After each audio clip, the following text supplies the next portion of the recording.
పెట్టేటప్పుడు వెంకటేశ్వర స్వామి బట్టలు పెట్టేటప్పుడు నా మీద 23 క్లేమోర్ మైన్స్ పెట్టి నన్ను హత్యా ప్రయత్నం చేయడానికి ప్రయత్నం చేశారు. నా కారు వచ్చి కొట్టింది. కారు పోయి ఒక రోడ్డు మీద ఒక ఇల్లు కొట్టి ఎట్లా బతికానో నాకే తెలియదు.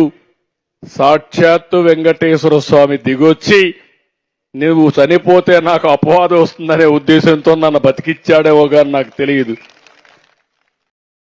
అదొక మిరాకల్. అయితే నేను అప్పుడు కూడా హాస్పిటల్కి వస్తే తీసుకొచ్చారు, అన్కాన్షియస్ గా వచ్చా. తీసుకొస్తే ఎస్పీని ఒక పక్క చూసా, ఇంకొక పక్క కలెక్టర్ని చూసా. ఏం జరిగిందన్నాం. మీ మీద క్లేమోర్ మైన్స్ బ్లాస్ట్ చేశారు సార్ అన్నారు. ఎస్పీని చూసి నీకేం చెప్పాను అని అడిగా. కాసేపు ఆలోచించి తలకొంచున్నాడు.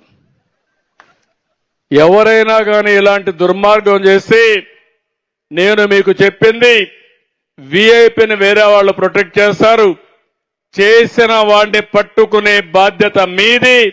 చుట్టుపక్కలంతా కూడా కార్డన్ చేసి ఎవడూ తప్పించుకోకుండా ప్రొటెక్షన్ ఇచ్చే బాధ్యత మీదని చెప్పా. ఆ మాట చెప్పినప్పుడు సార్ అంటే నువ్వు అవసరం లేదు, కలెక్టర్ ఉన్నాడు చూసుకుంటాడు, నువ్వు వెళ్ళమన్నా. అంటే నేను ప్రాణాపాయం వచ్చినా నా డ్యూటీ నేను మరవలేదంటే అది నా పట్టుదలని మరొక్కసారి కొండే మీ అందరికీ విజ్ఞప్తి చేస్తున్నా.